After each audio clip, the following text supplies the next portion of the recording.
Assalamualaikum warahmatullahi wabarakatuh. Waalaikumsalam warahmatullahi wabarakatuh. Selamat datang kembali di podcast Bawaslu Padang Pariaman. Dalam hal ini edisi kita kali ini berbeda dari yang edisi sebelumnya. Kita akan berbicara lebih banyak tentang keterbukaan informasi publik yang nanti kita akan bercerita santai dan kita ditemani oleh Bapak Samaratul Fuad. Dalam hal ini Bapak Samaratul Fuad adalah Ketua Komite Independen Pemantau Pemilu Sumatera Barat. Terima kasih Pak Fuad telah hadir di podcast kita. Makasih juga sudah ngajak Ya. gabung di sini. Alhamdulillah Bawaslu Padang Pariaman tahun 2019 kemarin nih Pak Fuad kita mendapat penghargaan. Ya. Penghargaan kategori keterbukaan informasi publik tahun 2019 Permisa. Itu kita mendapatkan peringkat kedua dari seluruh Bawaslu Kabupaten Kota di Sumatera Barat 19 kabupaten kota. Nah, itu sebagai apresiasi terhadap kinerja-kinerja kita Bawaslu. Mudah-mudahan dengan podcast ini kita memiliki umpan balik terhadap pencapaian kita selama ini untuk menjadi lebih baik nih Pak Fuad. Nah, mungkin kita langsung saja Pak Fuad, kita lebih berbicara tentang keterbukaan informasi publik tadi. Dalam pandangan Bapak, kira-kira poin penting dalam keterbukaan informasi publik khususnya Bawaslu Padang Pariaman ini kira-kira apa nih stressing pointnya agar menjadi lebih baik untuk di pemilu 2024 nantinya? Oke. Jadi begini, Ya. ketika bicara tentang informasi publik, ya, pertanyaan kita yang harus kita pahami umpamanya kalau di Bawaslu lah, Ya. di internal Bawaslu, sejauh mana Bawaslu itu memahami tentang keterbukaan satu. Ya. Yang kedua tentang informasi publik. Punya satu kalimat, ya, Ya. bukan kalimat, apa namanya? Kata majemuk informasi publik Ya.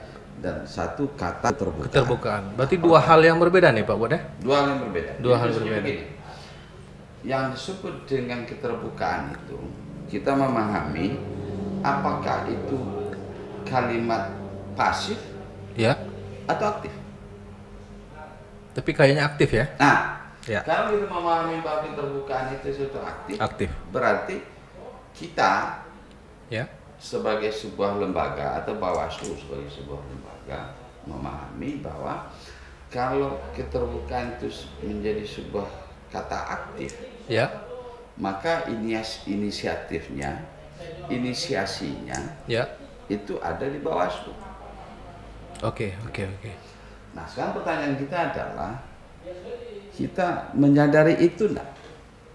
Dari kata keterbukaan itu ada sesuatu yang aktif, berarti yang aktifnya itu kita Selaku lembaga ya? selalu lembaga. Jadi artinya apa? Kalau kita yang aktif, ya konsekuensi logisnya itu adalah apa yang disebut dengan ruang untuk diakses, Ya. pihak lain mengakses, Ya. kita diakses, itu menjadi ruang yang lebar. Oke. Ya, yang lebar itu satu. Pemahaman itu harus clear di kita dulu. Bahwa pertama itu adalah sesuatu yang menunjukkan keaktifan dari diri kita Ya.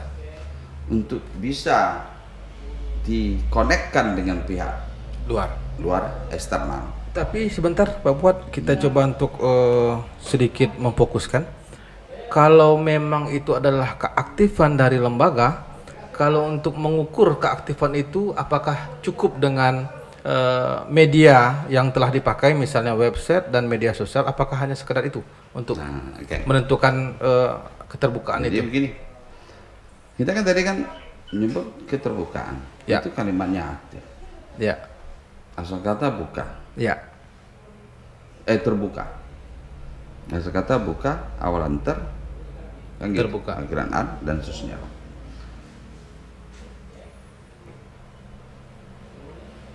Kata keterbukaan itu semestinya tadi saya nyebut bahwa berasal dari luar.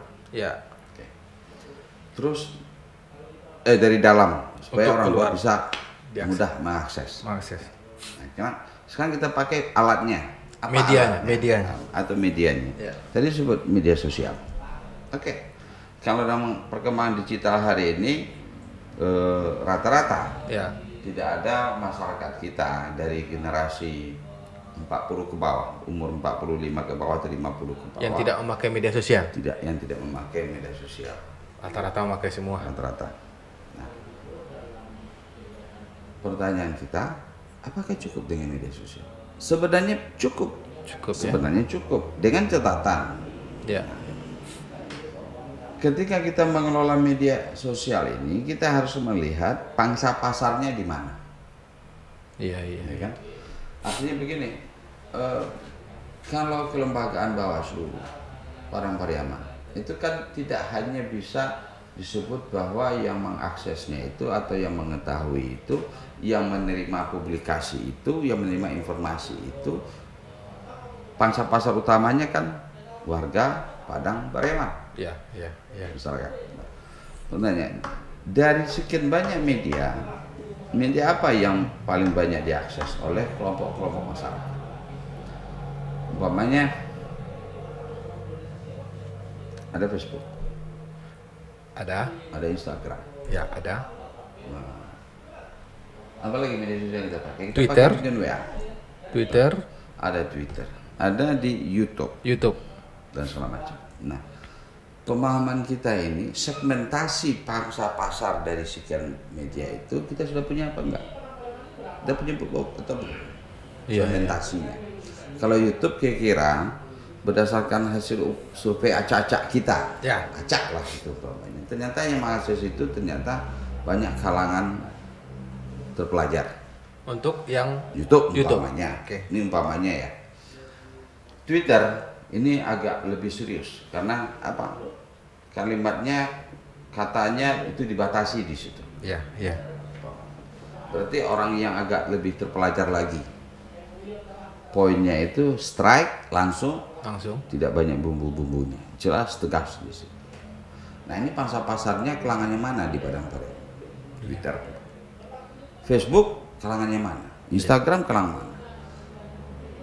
Kita harus memiliki itu dulu.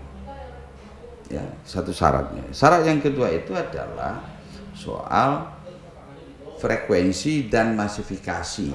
Ya. Ya. Itu juga menjadi syaratnya. Syarat yang kedua untuk bisa mengatakan dengan medsos cukup. Oke. Ya.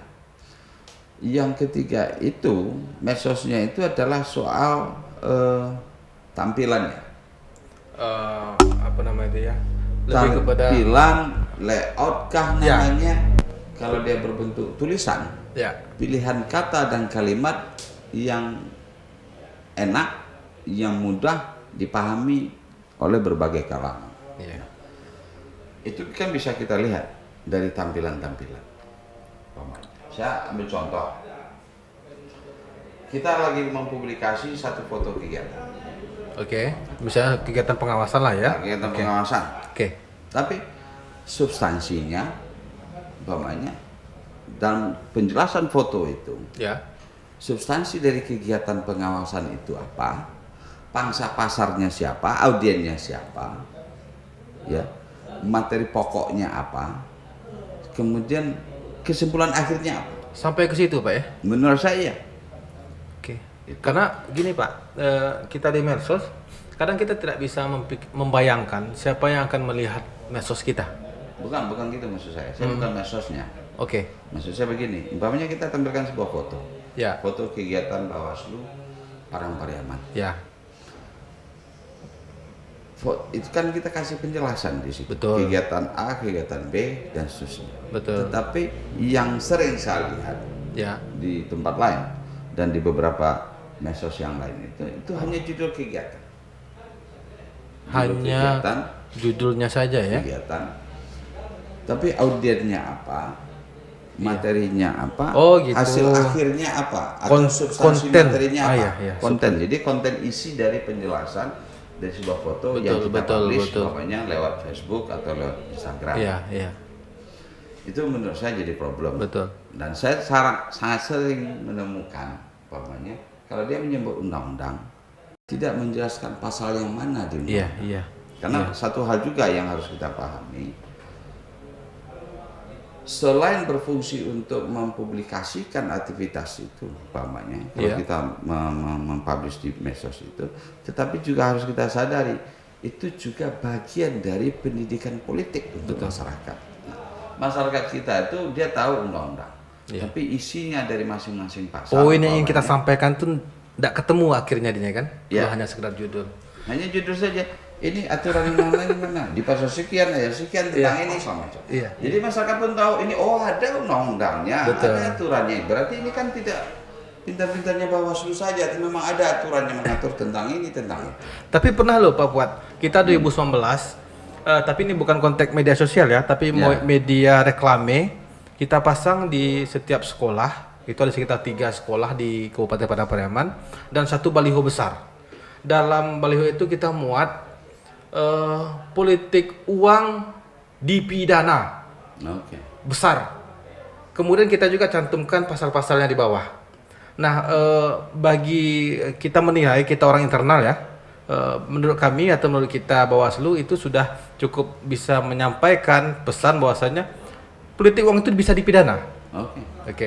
Nah, berkaitan dengan informasi publik, apakah hal-hal seperti itu cukup signifikan pengaruhnya untuk menekan misalnya praktek-praktek pelanggaran politik uang tersebut menurut pemantauan Abang? Itu kan bagian dari ini. Bagian dari model-model Bawaslu mempublikasikan satu bagian dari proses yang namanya pendidikan Iya. politik kan, pendidikan tentang pengawasan Iya. partisipasi kan itu. Tetapi menurut saya tidak cukup itu. Betul, betul, betul. Tidak cukup itu. Kita menyebutkan ada politik uang Ya. karena keterbatasan ruang di baliho kah atau di spanduk, di Ya. flyer dan segala macam. Ya. Seharusnya dimunculkan lagi flyer berikut, Ya. muncul lagi baliho berikutnya, muncul lagi spanduk berikutnya yang menjelaskan bentuk-bentuk politik uang itu dalam prakteknya yang terjadi seperti apa. Oh gitu ya. Langsung divisualkan lah itu ya. Ya, dikonkretkan Dikonkretkan. bentuknya apa? Apa bentuk politik uang? Bagaimana prakteknya gitu ya? Bagaimana praktek yang terjadi? Menjanjikan sesuatu, Ya, ya, ya. ya kan?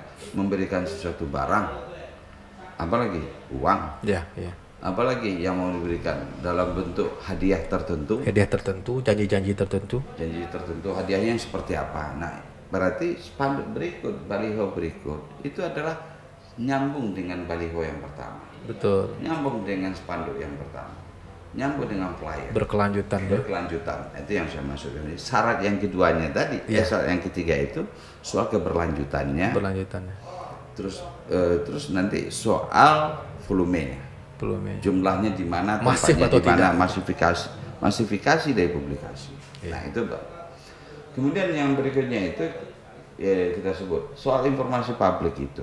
Nah publik kita ini kan juga tidak tahu informasi apa saja yang bisa diakses, kan gitu. Betul. Terus soal tata cara mengakses. Iya, iya. Nah, ini soal kalau saya mau kaitkan dengan Ya. ini sebenarnya Bawaslu bisa nomor 1. Bawaslu Padang Pariaman. Bisa nomor 1 menurut saya. Syaratnya? Karena syaratnya itu apa? Masifikasi kita menjelaskan ke masyarakat, ke kelompok masyarakat soal Anda boleh akses kami, caranya gini. Anda boleh akses kami, caranya begini. Anda boleh akses kami, Ya. caranya begini. Prosedur masyarakat kita banyak yang tidak.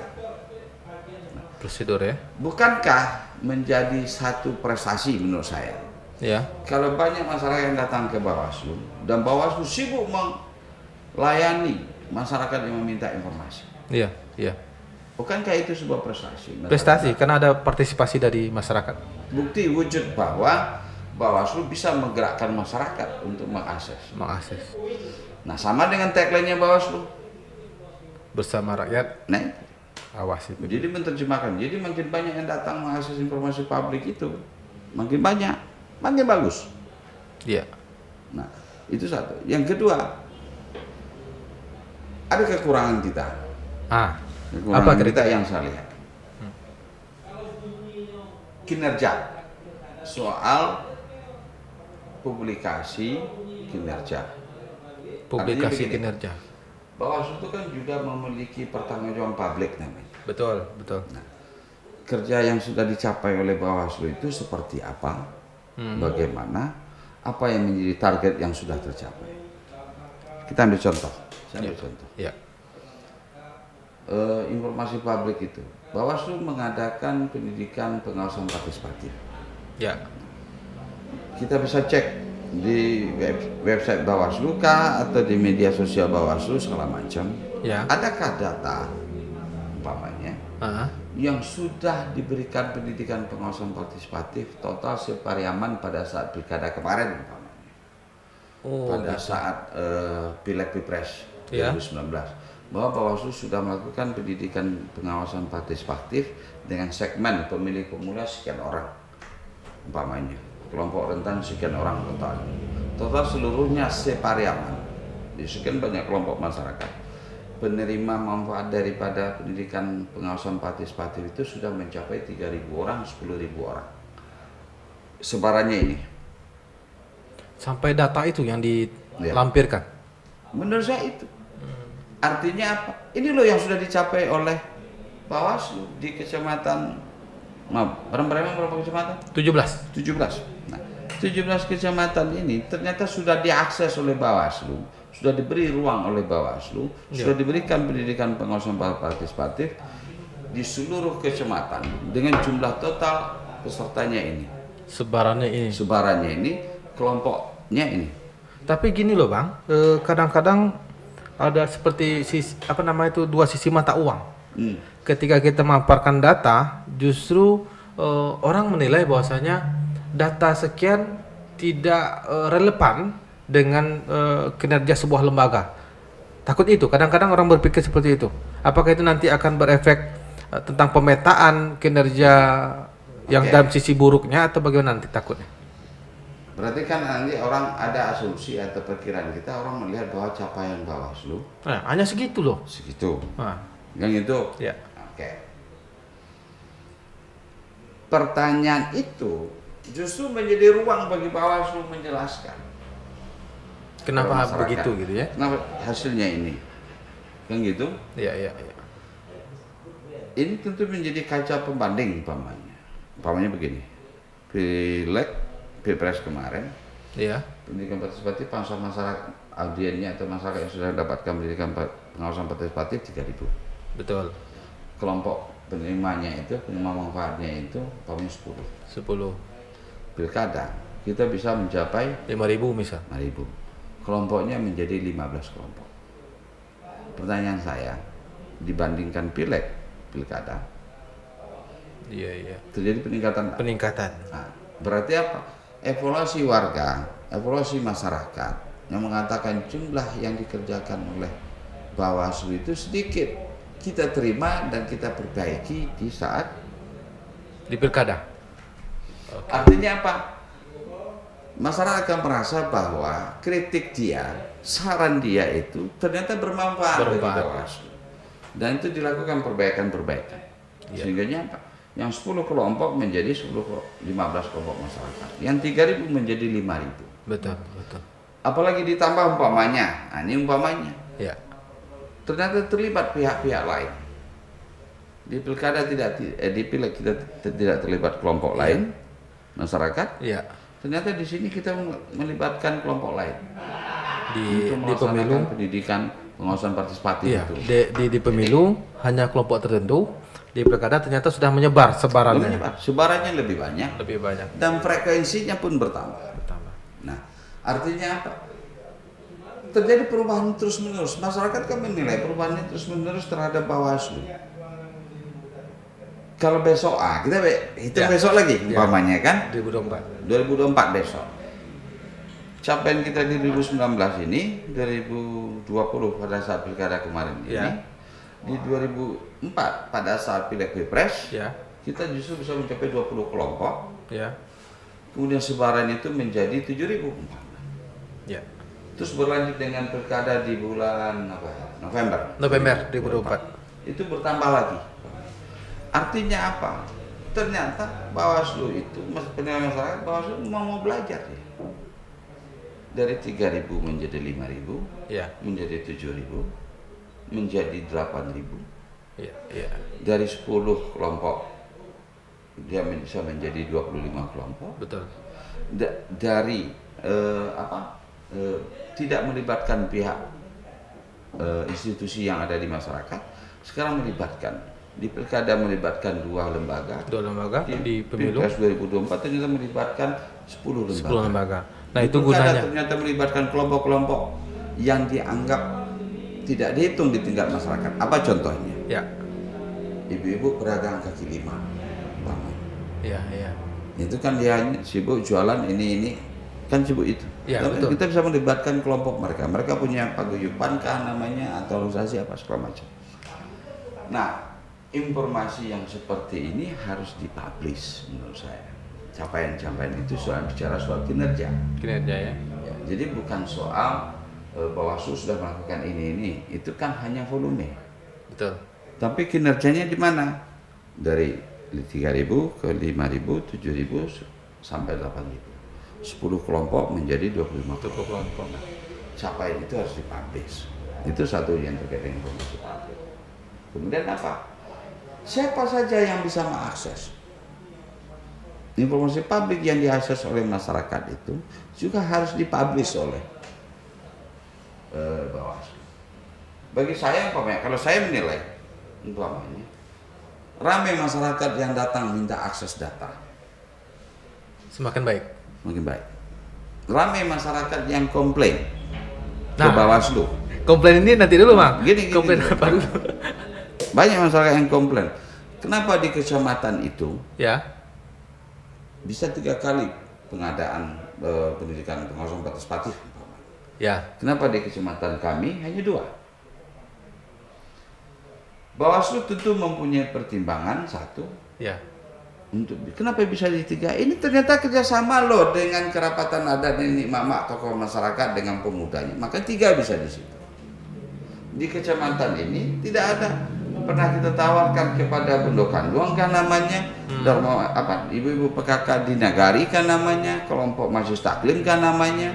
Ternyata itu tidak direspon sehingga hanya bisa 2 kita lakukan. Karena slot yang berikutnya itu mensyaratkan umpamanya regulasinya itu harus kerjasama dengan kelompok masyarakat.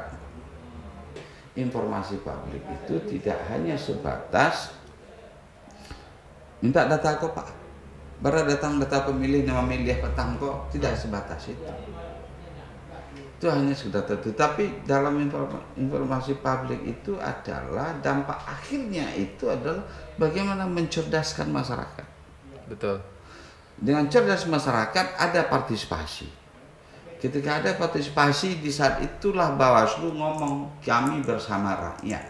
Baru tagline itu pas gitu ya. Baru tagline itu terimplementasi dia. Iya. Nah, jadi itu terkait informasi. Nah, itu terkait satu ya. Kemudian yang keempat itu sarannya kalau hanya cukup medsos. Bawaslu itu punya data enggak tentang segmen-segmen yang terkait dengan alamat kontak. Data alamat kontak. Ini apa nih? Perorangan, per kelompok? Bisa jadi perorangan. Saya ambil contoh. Ya. Kan di Padang Pariaman ini ada ikatan alumni SMA ini, ikatan alumni banyak. SMP itu. Ya. Punya data itu enggak? Nah, alumni SMP umpamanya kalau dia berdiri di tahun 2000 saja, sekarang sudah 22 tahun SMP. Beberapa angkatan Sudah banyak. Ya kan? Ya. Nah, kita akses ke ikatan alumni SMP A, SMP B. Berapa banyak? Punya data enggak? Untuk mengkomunikasikan dengan kelompok-kelompok itu bahwa ruang untuk Bawaslu untuk diakses Ya. itu terbuka luas. Kalau di masing-masing grup alumni itu, kalau dengan era digital umpamanya, mereka punya grup di Facebook, WhatsApp. Ya. ya kan? Ada 250 kelompok orang di dalam itu. Kalau Telegram sampai 500, Ya. umpama. Kemudian kita bisa mengakses kelompok itu, kemudian di-share di situ berapa yang dicapai. Hanya untuk soal ikatan alumni Pada segmen alumni baru ya. ya, alumni SMP ini, MTSN ini, Ya. SMA ini, SMK ini, Jadi satu lagi pekerjaan teman-teman di Humas namanya. Iya, Humas. Datang ke sekolah-sekolah itu, Pak, mana alamat kantor kah namanya, alamat kontak kah dari Ikatan Alumni Sekolah Bapak? Iya, iya, iya. Kami di Bawaslu mau melakukan pendidikan pengawasan partisipatif. Kami mau supaya alumni Sekolah Bapak itu bisa mengakses Bawaslu. Terlepas alumni ini apakah dia bukan warga Padang Pariaman Atau kemudian atau umpamanya saya di alumni pada Ya. SMA 1 Padang Pariaman, tapi saya tinggal di Jakarta, Ya. saya tinggal di Kota Padang. ya, Saya kan juga jadi pemilih kan di Padang. betul. Berarti tidak hanya Dampaknya. ego sektoral kita Padang Pariaman saja, tapi juga bermanfaat untuk daerah lain. Nah, ini persoalan kita. Ya, ya. Bawaslu itu sadar gak sih bahwa dia itu satu dan tidak bisa dipisahkan. Betul, betul. Jadi Bawaslu RI, provinsi, kabupaten, kota itu sesungguhnya mereka itu satu Satu kesatuan. dan tidak bisa dipisahkan. Tuh kan sama kan peraturan yang mau kita Sama, jalankan, yang mau sama. diawasi itu juga. Iya. Nah, jadi artinya apa? Gara-gara aktivitas dilakukan oleh Bawaslu Padang Pariaman dalam konteks informasi keterbukaan publik, terbantu teman-teman di Padang, Di daerah terbantu masyarakat di luar kota, di luar Kabupaten Padang Pariaman. Betul, betul. Kan tambah juga untuk soal pahalonya. Walaupun dalam kategori hitungan efektivitas kita tidak bisa mengukur, Ya. tapi azas manfaatnya bisa dirasakan di daerah lain. Daerah lain. Daerah lain. Nah, itu bagian kontribusi. Kenapa? Bawaslu itu satu dan tak bisa dipisahkan. Oke. Dia ini tidak terpisah-pisah dia. Oke. Satu kesatuan. Itu yang makanya saya katakan tadi itu. Data itu kita punya enggak? Sehingganya apa? Kalau alumni itu umpamanya saya alumni SMP satu, saya lagi kuliah. Iya. Bisa jadi saya dapat informasi ini menjadi inspirasi. Kalau kayak gini, saya lagi kuliah, bisa dong kita jadikan skripsi tentang keterbukaan informasi publik oleh Bawaslu. Apakah Bawaslu tidak merasa terhormat ketika orang menjadikan Bawaslu itu objek penelitian untuk disertasi kah, Betul. tesis kah, skripsi kah? Bondo-bondo mahasiswa itu penelitian di Bawaslu. Mungkin mahasiswa jurusan komunikasi kan namanya, Ya. jurusan politik kan namanya, Pidana. mau pidananya kah? Ya. Apakah itu bukan prestasi? Karena ada itu di Bawaslu, Bawaslu punya itu, orang datang. Tapi kalau kita nggak punya, kira-kira datang nggak orang? Ibarat kita jualan ini. Di meja pajangan kita itu nggak ada barang. Kita nyebut juga kita toko. Kira-kira orang belanja nggak? Datang nggak? Enggak. Iya, iya. Tetapi ketika orang tahu bahwa ada banyak barang di Bawaslu itu Iya. yang bisa diteliti, yang bisa dijadikan bahan untuk skripsi, sehingga nanti Bawaslu bicara prestasi. Betul.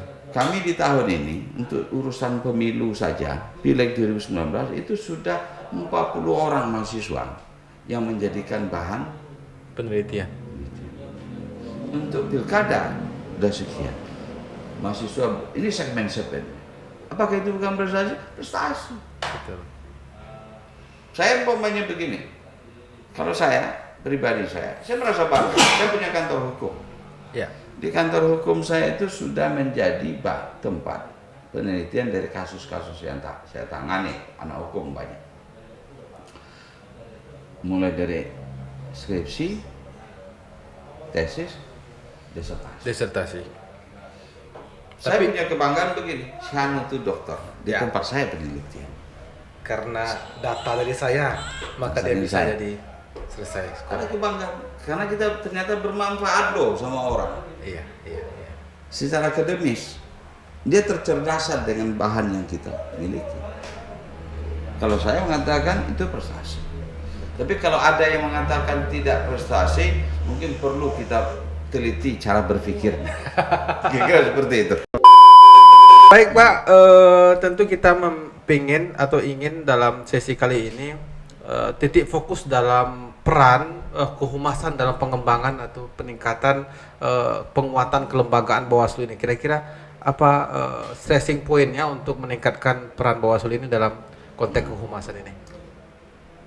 Yang namanya humas itu Ya. itu yang bisa menghubungkan. Oke. Di Bawaslu ada struktur umpamanya. Betul. Struktur humas. Ya. Kerja utamanya itu adalah bagaimana menghubungkan Bawaslu, kelembagaan Bawaslu dengan masyarakat. Apapun itu kelompok masyarakat.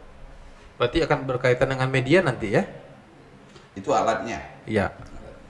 Tapi prinsipnya Bawaslu atau hasil akhirnya antara Bawaslu dengan masyarakat itu connect, nyambung, Iya. tersambungkan. Nah, alatnya tentu medianya apa Iya. yang kita pakai. Iya. Sekarang pertanyaan kita, orang yang mengisi di humas ini memiliki kesadaran itu enggak bahwa dia ini adalah penghubung lembaga dengan masyarakat. Masyarakat. Aktivitas dia, Iya. perencanaan kerja dia, Ya. tindakan dia itu poinnya adalah bagaimana dia bisa Bawaslu terhubung dengan masyarakat, masyarakat terhubung dengan Bawaslu. Ya. Jadi artinya apa? Tidak hanya Bawaslu yang aktif, tetapi dia juga bisa menggerakkan masyarakat untuk aktif ke Bawaslu. Melalui dengan peran-peran humas tadi ya? Peran-peran humas itu atau aktivitas humas. Nah, alatnya apa? Nah, karena soal penghubung tentu ada alat penghubungnya. Alat. Tadi media, Media. oke? Kita bicara medsos. Medsos. Dari digital soal medsos. Sekarang yang dalam berbentuk bahan bacaan apa? Saya ambil contoh kayak ini. Ini kita Bawaslu dapat penghargaan ini Ya. dari Komisi Informasi. Sekarang pertanyaannya simpel. Masyarakat tahu nggak kenapa Bawaslu dapat penghargaan? Masyarakat tahu tidak kenapa Bawaslu dapat penghargaan? Itu mesti dijawab. Kerja apa Bawaslu sehingga dia dapat Ya. penghargaan? Nah, tentu humas ini menjelaskan ini ke masyarakat. Oh, ternyata dari soal keterbukaan publik kah namanya, soal partisipasi masyarakat kah namanya, soal kemudahan berurusan dengan Bawaslu kah namanya, sehingga pemirsa murah berurusan di Bawaslu. Iya, iya. Pada sore-sorenya waktu ibu nyelayan di Jawa. Iya. Yang itu, Iya. di 2 jam kerja nyelayan di Jawa. Gara-gara itu dia dapat. Nah, itu contohnya. Humas harus menjelaskan itu. Iya. Itu tugas humas. Ya.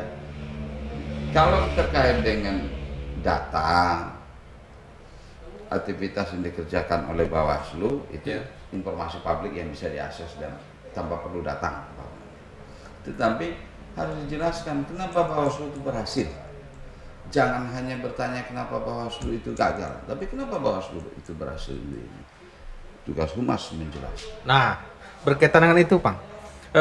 Jadi Bawaslu, Bang, sudah melakukan dari sejak pemilu 2019 itu kita sudah mengaktifkan 4 media sosial, yaitu Twitter, Ya. Instagram, Facebook, dan YouTube. Alhamdulillah untuk YouTube kita sudah memiliki banyak konten video, termasuk podcast ini juga akan kita tampilkan di video YouTube Bawaslu Padang Pariaman. Oke. Kemudian website itu kalau kita tidak salah dengar atau sesuai dengan data, bahwasanya website Padang Pariaman itu termasuk paling sering dikunjungi oleh Oke. apa Diakses namanya, gitu ya. pesancar apa namanya itu media sosial, pengguna internet netizen. Nah, kira-kira menurut Abang apa nih yang kemungkinan harus ditingkatkan kembali terkait dengan upaya-upaya yang sudah dilakukan Bawaslu? Pandangan Abang bagaimana? Oke. Nah. Kalau kita cerita-cerita yang kayak gini nih, Ya. ini kan agak dianggap serius, Ya, agak berat. ya, ya. Sekarang bisa nggak Bawaslu berpikir membuat media, membuat alat publikasi Ya. yang ringan, simple, sederhana, Alat publikasi Ya. yang ringan dan simple. sederhana, Sederhana dan tanpa simple. membutuhkan waktu yang panjang, orang paham dan ngerti. Contohnya, Dan Bang? pesannya itu tersampaikan. Kita contoh, umpamanya. Ya. Kenapa Bawaslu tidak bikin video durasi pendek, setengah menit, 1 menit, kemudian dipublish di TikTok Iya, sekarang kan pengguna TikTok cukup marak sekarang. atau di Snack Video dan Iya. sejenis itu. Iya, iya. Bikin video tentang aktivitas tertentu kah namanya? Bikin video tentang pesan-pesan tertentu kah namanya? Bikin apa namanya ya? Kalau orang kan tidak ingin yang terlalu serius pesannya, yang berat-berat, yang ringan. Apakah itu komedi, tetapi itu berisi tentang pesan-pesan pendidikan, pengawasan partisipatif pemilih. Betul, video-video pendek lah ya. Video pendek. Itu bisa dikembangkan. Nah, Betul. balik lagi kita ke Humas tadi. Harus itu satu menjadi program, Ya, iya, iya. menjadi program, ya. Satu aktivitas bahwa harus ada video yang mempublikasikan secara simpel, sederhana, ringan, dan orang mengerti tentang keberadaan Bawaslu. Iya. Jadi mungkin video kita punya fasilitas ini kita kan punya kamera juga. Iya, betul, betul, betul. Jadi kan kita punya sarana yang cukup. Kenapa tidak dibikin video pendek? Video pendek lagi rapat dengan mohon maaf namanya. Kayak saya datang ke sini, saya kan ngisi buku tamu, Iya, iya. ya kan? Ya. Ada wawancara singkat saya kenapa saya datang urusan apa di sini? Iya, iya. Atau saya selesai di sini, urusan saya di Bawaslu, ada teman atau staf atau apa di Bawaslu wawancara saya, apakah saya tadi merasa terlayani oleh Bawaslu atau tidak dengan urusan saya? Ngomongnya mungkin beberapa menit, nanti kan ada editing yang menjadi 1 menit, poin-poinnya apa yang tersampaikan. Kalau menarik yang abang bilang tadi yang di TikTok, saya juga kebetulan juga punya akun TikTok.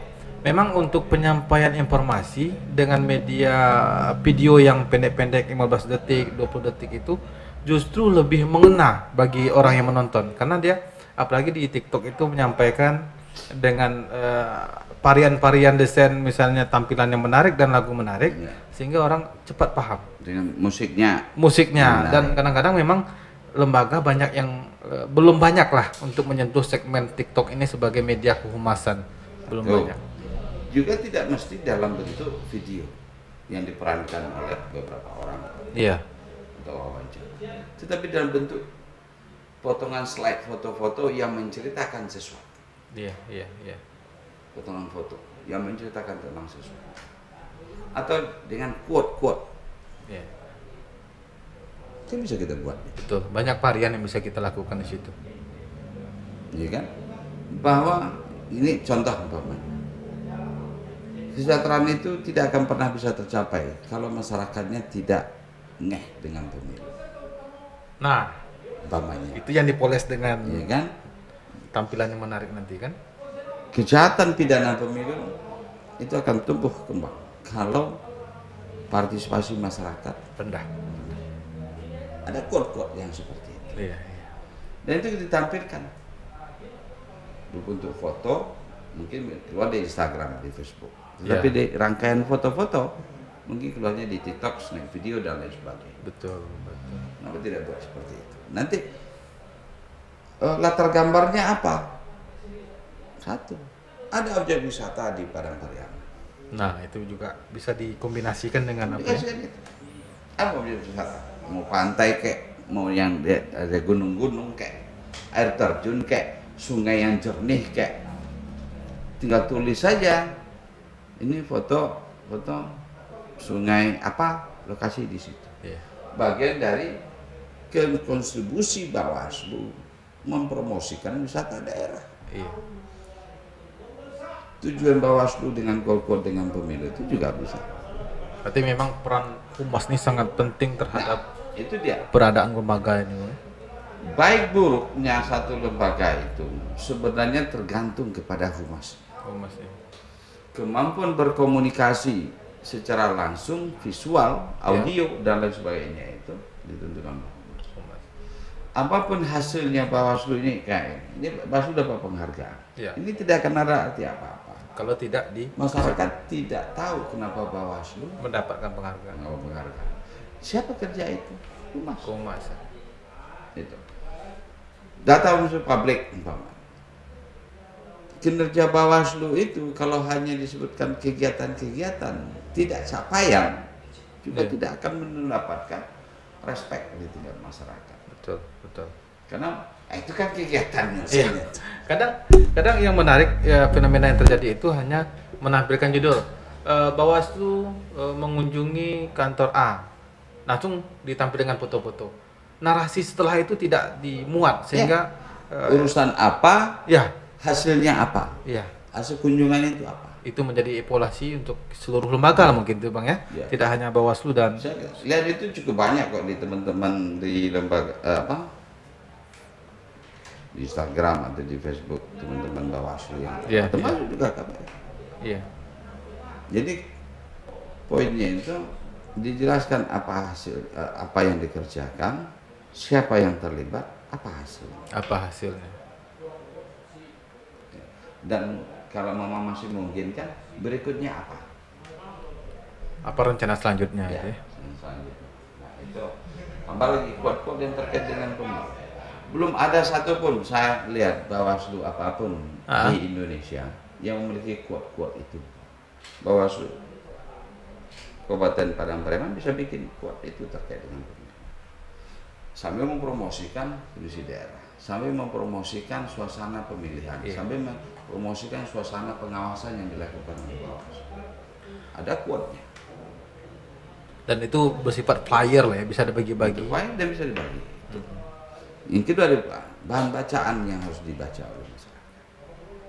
Bawaslu bisa bikin pamflet kah, selebaran kah, dan segala macam itu, yang itu terdistribusi ke yang masyarakat.